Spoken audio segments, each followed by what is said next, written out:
Before diving into this incredible story, consider subscribing to the channel and hitting the bell. Every story here has something to say, and you won't want to miss a single one. Springfield was a seemingly peaceful town, with tree-lined streets and manicured gardens. Yet, behind this tranquil facade, social tensions simmered, often invisible to those who didn't experience them on a daily basis. Clara Johnson was 12 years old. A bright and dreamy student, she loved books, music, and long walks with her father, Marcus. Motherless for several years, Clara had become mature and attentive to the world around her, despite her young age. That morning, as Clara walked into the classroom at Jefferson Middle School, she had no idea that her day would take a dramatic turn. Mrs. Linda Hawthorne, her literature teacher, was a woman feared by all the students. Authoritarian and demanding, she seemed incapable of tolerating the slightest mistake, especially from students who didn't fit her ideals. Clara sat down at her desk, clutching her favorite book, To Kill a Mockingbird. She loved this book for its message about justice and courage. Ironically, it was exactly what she was going to need that day. As the door closed behind her and silence fell over the classroom, Clara felt a chill run down her spine. Little did she know, this day, a simple literature class, would become a test of courage and dignity, a moment that would change her life forever. The morning sun bathed the Jefferson Middle School classroom in a soft light, but Clara couldn't see it. Her mind was focused on the book she held against her chest, To Kill a Mockingbird, his favorite refuge. Today, Mrs. Linda Hawthorne, his literature teacher, seemed in a bad mood. As the students settled in, Mrs. Hawthorne raised her voice, sharp and dry. "Hello everyone.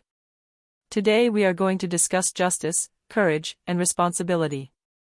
Clara tentatively raised her hand to ask a question about the passage she had read the day before, but Mrs. Hawthorne immediately cut her off. "Clara, you talk too much. Sometimes some children." She hesitated, and her gaze slid over Clara with icy coldness. "Have difficulty understanding certain concepts." The words hit Clara like a blast of icy wind. She felt the other students' gazes fall on her. Some looked down uncomfortably, while others whispered to each other. Clara took a deep breath and decided to remain calm. Then the teacher asked Clara to read a passage aloud. Clara complied, her clear, steady voice carrying through the room. But Mrs. Hawthorne, clearly irritated by her precision and confidence, abruptly advanced upon her. "Stop!" she cried, her voice full of anger. "You don't even understand what you're reading. You'd better stay quiet, Clara." Before Clara could react, Mrs. Hawthorne raised her hand and slapped her resoundingly. An icy silence fell over the class.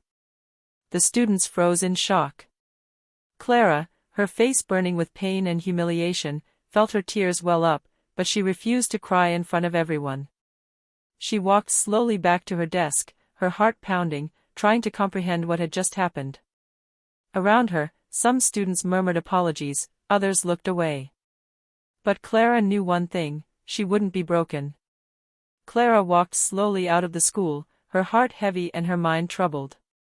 Each step seemed harder than the last, as if the world around her had suddenly lost its color. The memories of Mrs. Hawthorne's slap still burned on her cheek. Arriving home, she found her father, Marcus Johnson, preparing dinner.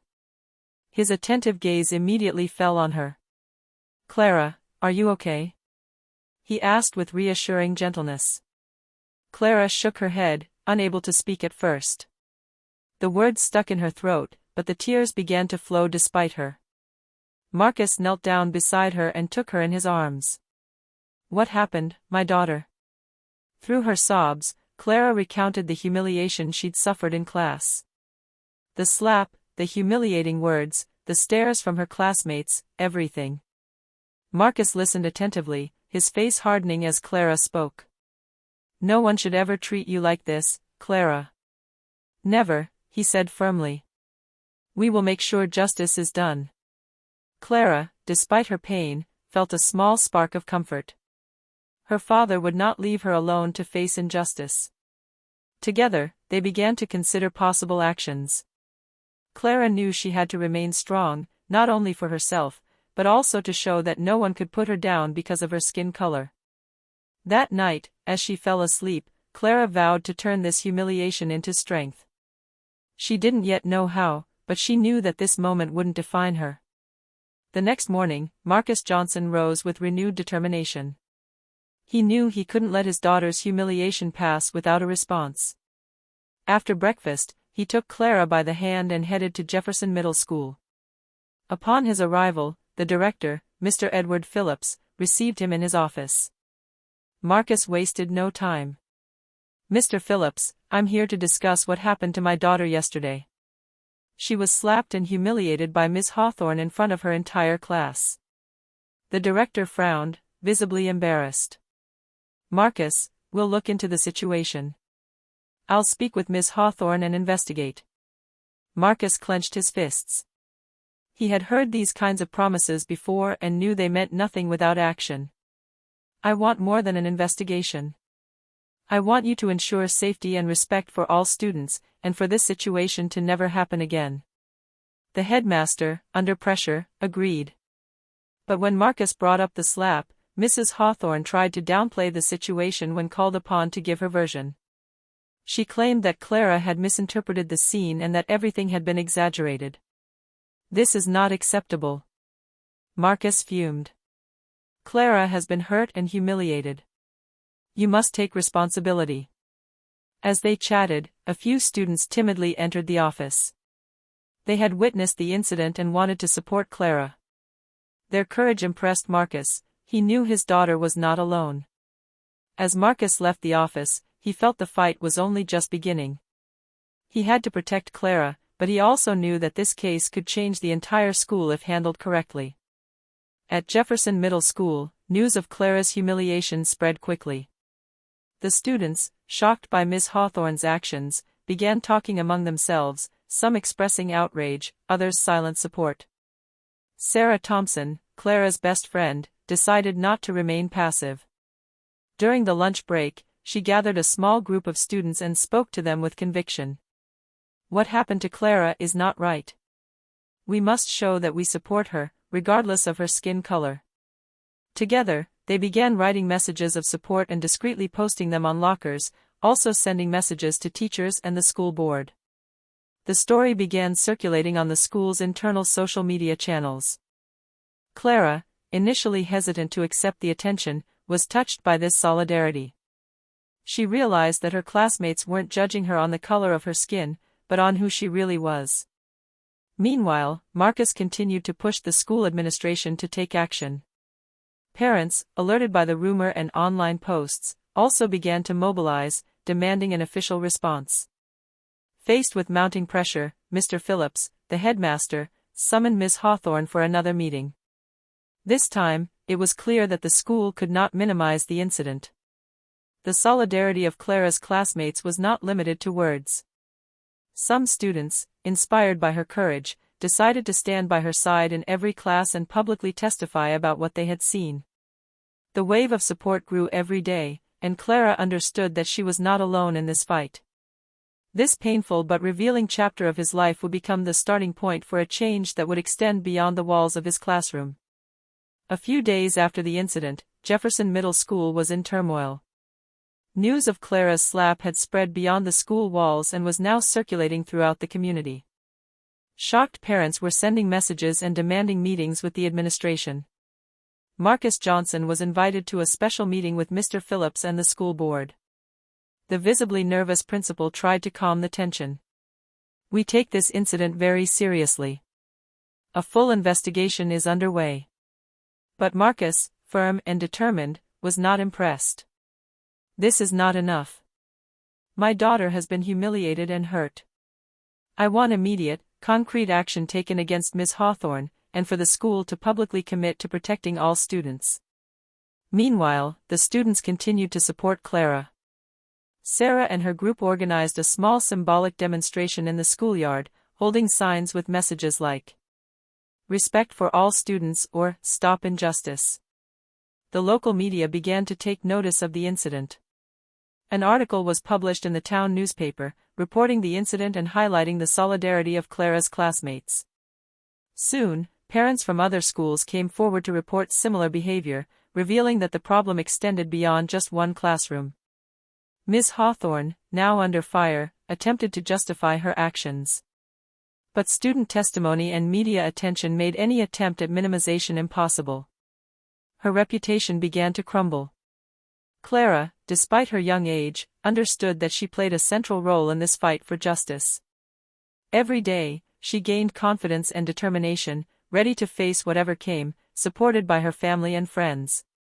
The school board's investigation took an unexpected turn.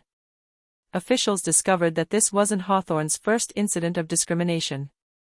Several former students, now in high school or college, had reported similar behavior in previous years, but their complaints were often hushed up or ignored. At an official meeting, Mr. Phillips presented the facts. "We have reviewed old files and spoken with students. It appears that this incident was not an isolated one." Clara, sitting beside her father, felt a mixture of relief and anger. Relief because the truth was finally out, anger because Mrs. Hawthorne had continued to act this way with impunity for years. Parents in the room expressed their outrage. Discussions became heated, with some calling for Ms. Hawthorne's immediate suspension, while others called for her complete dismissal. Faced with pressure, the school board made a firm decision: Ms. Hawthorne would be suspended pending a final decision on her employment. This measure was communicated publicly, sending a clear message: racism and abuse of power were no longer tolerated. Clara, despite her natural shyness, suddenly felt empowered. She realized that her experience could help other students stop remaining silent in the face of injustice. The words from her favorite book, To Kill a Mockingbird, took on a new meaning: courage and justice could triumph, even in the face of fear and oppression. At that moment, Clara knew that, despite the pain and humiliation, she would never be defined by what Mrs. Hawthorne had done to her. On the contrary, she was ready to turn this ordeal into a strength for herself and her community. After the announcement of Ms. Hawthorne's suspension, Clara felt a mixture of relief and responsibility. She knew that she had, in spite of herself, become an example to her classmates. But she refused to let herself be crushed by fear or anger. She wanted to turn this experience into something positive. With the help of Sarah and some friends, Clara began organizing discreet meetings after school. Together, they talked about respect, injustice, and courage. Clara shared her experience not to complain, but to encourage others to speak out and stand up for their rights. Her father, Marcus, supported her every step of the way. He reminded her that she had the right to stand up for herself and that her voice mattered. Inspired by his encouragement, Clara wrote a short speech about respect and inclusion, which she presented to her class.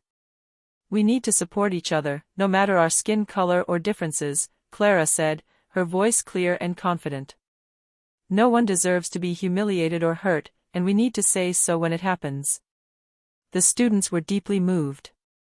Some, who had hesitated to testify or speak out, found the courage to share their own experiences. Little by little, solidarity grew in the school. Teachers, including those who had ignored unfair behavior in the past, began to support this initiative.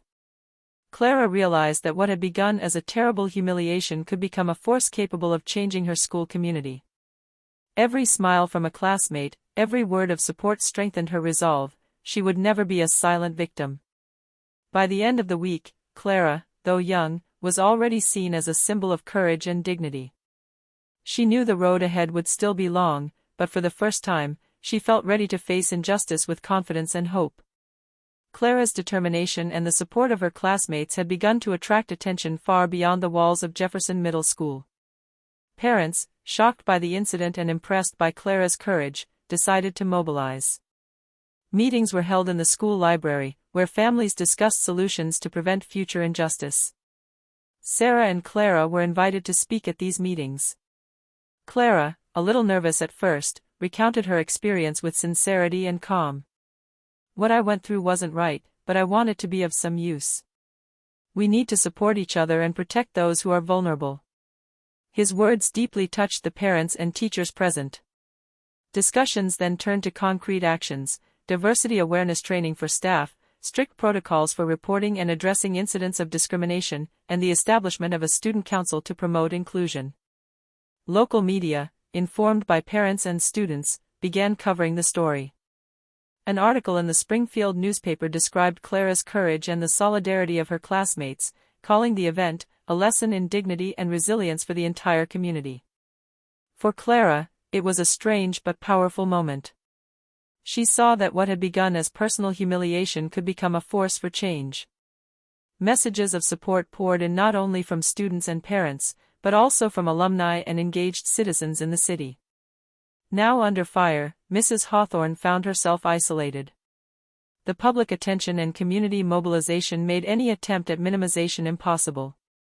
Clara realized that her act of courage, supported by her family and friends, had sparked a movement far larger than she could have imagined. The young girl began to believe that even at 12 years old, one could make a difference. She knew the road to total justice would be long, but for the first time, she felt that her fight was no longer solitary. A few weeks later, the school board held a public hearing to address the incident and decide Ms. Hawthorne's fate. The room was filled with parents, teachers, students, and even local reporters who had come to cover the case. The atmosphere was tense. Clara, accompanied by her father, entered the room with quiet determination. Although nervous, she knew it was time to make her voice heard. When her turn came, she stepped forward and took a deep breath. "Hello, my name is Clara Johnson," she said, her voice clear and calm despite her nerves. "What happened to me wasn't right. Being slapped and humiliated because of my skin color hurt a lot, but I'm here to say that no one should have to go through that." She recounted the incident in vivid detail, explaining the emotional and academic impact it had on her. Every word echoed through the room, and the whispers gradually subsided. The adults present, touched by her courage, listened attentively.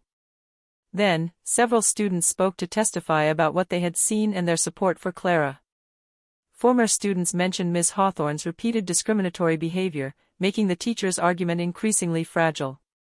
When it was Ms. Hawthorne's turn, she tried to defend herself, downplaying the incident and claiming it was a misunderstanding. But faced with consistent testimony and the palpable emotion in the room, her credibility quickly crumbled. At the end of the hearing, the school board announced its decision: Ms. Hawthorne would be dismissed for abusive behavior and discrimination. An official statement was issued to raise awareness in all schools about the importance of respect and inclusion. Clara felt a mixture of relief and pride. She had just transformed a personal humiliation into a symbolic victory for all those who might suffer similar injustices. For the young girl, this day marked the end of a painful chapter but the beginning of a new mission, to continue to defend the rights of students and inspire courage in her community. A few months after the public hearing, Clara's life had begun to return to normal, but with a new perspective on herself and the world around her. The school had implemented several initiatives to promote inclusion and respect: awareness sessions for teachers, student councils to foster dialogue, and a strict protocol for reporting abusive behavior. Clara continued to be actively involved. With her friends, she organized discussion clubs on tolerance and justice, sharing her experiences with new students and encouraging everyone to speak out when they witnessed injustice. Her popularity among her peers was not superficial; she had become a symbol of courage and dignity. Even parents and teachers deeply respected her maturity and inner strength. Inspired by Clara's story, the Springfield community began to pay more attention to issues of discrimination and value inclusion. Local media continued to follow her journey, presenting her courage as an example for all generations. Clara sat on the park bench near her home and watched the sunset. She remembered the day of humiliation, the slap, the fear, and the shame. Then she smiled, proud of how she had transformed that pain into strength. She understood that even at 12 years old, one could effect real change. She knew more challenges would come, but now she was ready. Clara had learned that true strength came not from physical might, but from the courage to stand up for one's values and make one's voice heard, no matter the adversity. And so Clara Johnson, the girl once humiliated and slapped, became a symbol of justice and hope for her entire community.